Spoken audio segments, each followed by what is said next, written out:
Welcome to the deep dive, where we really get into some fascinating topics. Yeah. And today we're going to be diving into the world of archival science. Oh, cool. Yeah. So that's, all about managing and preserving all those documents, Right, right. those they're like detectives of history, these Yeah, folks. it's a field it's really relevant, especially now when we have all this digital information. It's exploding, right? Yeah. So, for this deep dive, we have a really unique guide. It's an Ah, academic text, yeah. and it's in Arabic Wow. of archival science. Interesting. I'm really curious, what we'll learn, Yeah. how this perspective might be different Right. from what we usually see, like the Western lens. Yeah. Yeah, it's so interesting to see how different cultures have thought about this, like preserving knowledge Hmm. throughout history. Yeah. Yeah, for sure. So to get us started, Okay. can you give us a quick overview, like what exactly is? So archival science all Yeah, about. well, the text starts by defining what an archive is. Okay. And it really stresses that it's not just a building Okay. with a bunch of dusty old documents. Right.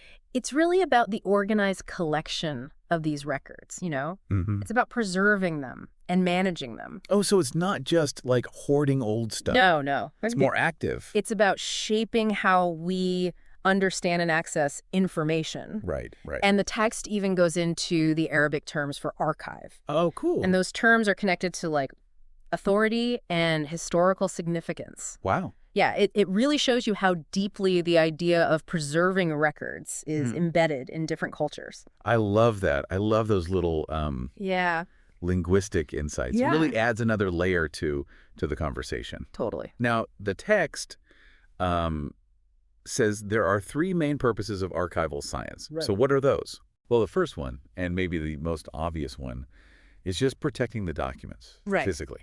Okay, So think climate control, okay, careful handling, right. all that stuff that we do to keep those precious documents safe from, Time. yeah, all the ravages of time. Yeah, for sure. You wouldn't want a priceless Right. manuscript to just crumble. Right. Yeah, exactly. So what about the second one? The second purpose is intellectual understanding. Okay. So this is about figuring out who created the documents, Okay. when, and why, Right. and what do they tell us about the past. Okay. It's not just about the object itself, but also the meaning behind it. Right. Could you imagine putting together a puzzle, but you don't know, who wrote the pieces? Right. You're missing half the pieces of the puzzle. Exactly. You'd get a really incomplete story. It'd be really fragmented. Yeah. Yeah, yeah. And the third purpose is, which is getting more important in our digital age, Yeah. is making sure that people can actually get to those documents. Right.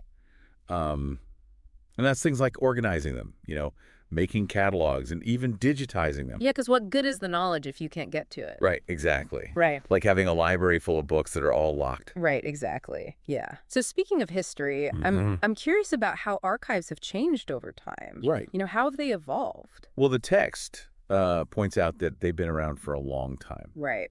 They mention ancient civilizations Lots of- like the Egyptians with their papyrus records. Oh, yeah, those were incredibly well preserved, right? Yeah, they were. Yeah. And the text also talks about how medieval Islamic courts had these record keepers that really meticulously documented Yeah. everything, all the legal proceedings and stuff. Yeah. And those records aren't just about legal matters. All right. They tell us about social customs, economic activities, even fashion trends back then. So they're like a time capsule Yeah. of everyday life. Pretty much. That's amazing. Yeah. But how did we go from those ancient practices to Right. archival science as a field? Right, a formal field. Yeah. Oh, well, the text talks about events like the French Revolution Okay. as a turning point. Okay. Because it changed how we thought about the purpose of archives. Yeah. Before, it was mainly about preserving legal rights Mhm. and just making sure things ran smoothly in the administration, Yeah. But then nation states started popping up and people got more interested in history. Okay. So archives became a way to understand the past. So they became a way for society to reflect on itself. Exactly. That's interesting. Yeah, and as the field grew, Okay. it came up with its own Mhm. special terms and concepts. Right. Have you ever heard of a dossier, A dossier. a register, Okay. or a Fonts? I've heard of those, but they Yeah. sound really specialized. Yeah, they are. Like, what makes them so important for archivists? Well, they're key for understanding how archivists organize everything. Okay. It could be chaos without them. Right. So a dossier is basically just a collection of documents about a specific thing, Yep. a person or a subject. Okay. It's like a themed file folder, Right, right. And a register is just a chronological record of things. Okay. Like events, transactions. So like a ship captain's log Yeah, exactly. for anything. But for pretty much anything, yeah. That makes sense. Yeah. What about fawns? That one's interesting. Fonds refers to the idea of keeping materials grouped by where they came from, Okay. their origin, not by their subject. Okay. This is called respect des fonds. Okay. And it might sound kind of counterintuitive, Right. but it's really important. Okay. Because it helps us understand the context Okay. and the motivations behind the documents. Okay. If you just put everything together by topic, you lose information about the creator, Right. like what their purpose was and their perspective. Yeah. Imagine you were researching like a historical land dispute, right? Okay. If you had documents grouped by who made them, like the landowner, Right. the local government, Oh. armor next door, Okay. you'd see their biases and motivations. Okay.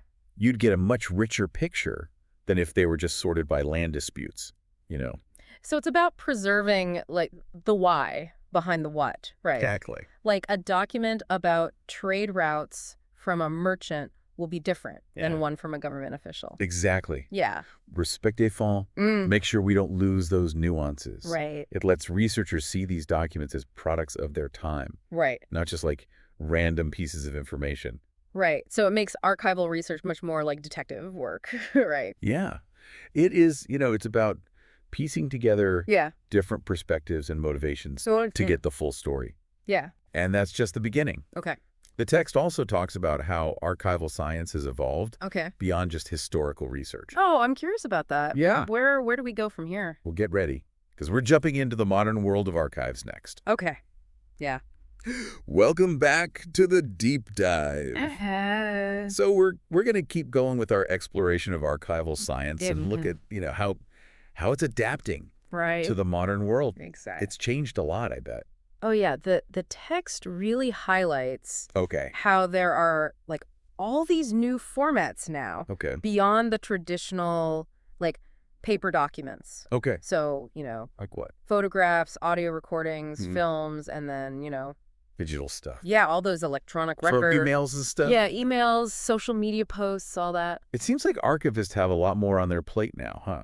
Yeah, they've got these digital mountains of information to wrangle. That sounds like a whole new set of challenges. Oh, it definitely is. Yeah. Preserving digital information, Yeah. it presents all these unique, hurdles. Like what? Well, how do you make sure people can still get to those files years from now? Right, because technology changes. Exactly, becomes obsolete. Right. And then there's the sheer volume of data. It's just too much. Yeah, it's created every single day. It's crazy. It really makes you think Yeah. about those traditional preservation methods, Right, like the client-controlled vaults. yeah. And carefully handling everything. Yeah, it almost seems quaint now, It does, yeah. Do you imagine trying to store all those tweets Yeah. and TikToks in a vault? It's impossible. There's no way. Yeah, it's funny to think about. Yeah, but those core principles Right. of archival science. They're still important. Yeah. Even in this, digital age. Right. Authenticity, context, accessibility. Those are still the most important things. So it's like those principles are like the foundation, and now we're building new tools and techniques on top of that Exactly. to handle the digital stuff. Yeah, and the role of archives themselves is also changing. Okay. It's going beyond just historical research now. Oh, like what? The text mentions how they're being used in education, Oh, right. exhibitions, and even, In court cases and stuff? to support legal cases. I can see that. Yeah. Because primary sources, they Yeah. can really bring history to life. Totally, in a way that textbooks just can't. Yeah. Yeah, for sure. I actually worked on this collection of letters once from WWI soldiers, Wow. and just reading those firsthand accounts, Yeah. you could almost feel their hopes and fears, That's powerful. It was really, powerful. Yeah. It seems like you need to be pretty skilled Yeah. to be an archivist. Yeah, you need a diverse skill set. So, like, if I wanted to get into this field, Right. what would I need? Like, what tools would I need? Well, first off, you got to really understand the different kinds of documents. Okay. Their historical context and how they were made. Right. That helps you figure out their value, Okay. whether they're authentic, and how to, like, preserve them. So you're like a document detective? Yeah, but with a historical twist. I like that. That's cool. What else? You got to know about preservation techniques, too. Okay. That could be, traditional stuff like archival quality materials Right. or digital strategies Yeah. like data migration and backups. Right, because you got to keep those digital files safe. Exactly. They won't preserve themselves. That's true. What else? Organization, of course. Right. Archivists need to come up with systems to arrange all those materials so people can find them and understand them, Yeah. Things like cataloging, Ugh. indexing, and creating finding aids. Yeah. I can imagine that's tough. It can be, yeah. Especially with, like, those huge digital collections. It's like trying to organize the entire internet, right? It's a big job. It is, but it's really rewarding Yeah. to know you're helping preserve our collective memory. That's true. Speaking of which, I want to know what the tech says about the future of archival science. Right. Like, what are archives going to look like Right. in this digital world? That's a great question, and it's one that we're going to tackle in the next part of our deep dive. Okay. So stay tuned as we explore the challenges and the possibilities Okay, sounds good. of preserving our digital heritage. Welcome back to the deep dive. So we're wrapping up our exploration of archival science, and I think it's time to tackle some of those big questions about the future. Yeah, the future of this field, Yeah. as we've seen this whole digital revolution. Yeah. It's really changed things up. It's thrown a wrench in the gears. Yeah, when it comes to, like, preserving history, Yeah. the amount of information online, It's crazy. it's mind-boggling. It really is like trying to archive the entire internet. It is, yeah. Yeah. It's a huge task. Mhm. And it makes you think about what we should actually be keeping. Right. What's important. Yeah, like what's really valuable. Yeah. What do we say for the future? Right, for future generations. That's a great question. Yeah. How do archivists decide that? Well, it's a problem they've always had, Yep. even before the internet. Yeah. There's never enough space to keep everything. Right. So you have to choose Okay.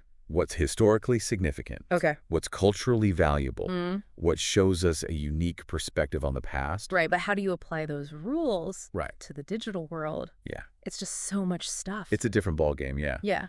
Well, one way is to focus on things that document important events, Okay. like social movements, Mm-hmm. cultural trends, Right. things like that. Okay. Another way is to prioritize the records of people and organizations that have really shaped society. It makes you realize, like, archivists are kind of like Yeah. the gatekeepers of history. They are, yeah. Yeah, it's a big responsibility It is. to make sure the right stories are preserved. Mm-hmm. And it's even bigger in the digital age. Right, because things can be lost so easily. Right. Information can be lost, changed, manipulated. Yeah. We need good systems to make sure those records are authentic Mm-hmm. and that they stay that way. Makes you wonder what people will think of us in the future. Yeah. Will they know who we were Right. based on what we leave behind? That's a question I think about a lot. Yeah. Yeah. And it shows how archival science is always changing. It has to adapt. It has to. Yeah. So what can we do Right. to make sure our own stories are preserved? Well, you can try to be more aware of what you're leaving online. Okay. Think about what you post Mm-hmm. and how it might look in the future. Right. You can also support those institutions that are working to preserve all this information. Okay, yeah. This deep dive has been really interesting. I never realized how much goes into, like, preserving our memory, It's amazing, right? It's really cool to think about all those people working to make history accessible. Yeah. Don't forget about the resources in your own community, That's right. the local archives. Yeah, historical societies, libraries, they're Yeah. full of amazing stuff. You might even find stuff about your own family. You might, yeah. Or your town. Yeah, it's really cool. Yeah, if you're interested in this stuff, Yeah. you could volunteer at an archive. That's a great idea. Yeah, you could help preserve the past. It's a great way to connect with it, too. Yeah, for sure. Yeah. Well, I think that about wraps it up for this deep dive Okay. into the world of archival science. That's been fun. Until next time, keep exploring Keep learning. and keep those curiosity fires burning. Yeah, I like that. Yeah.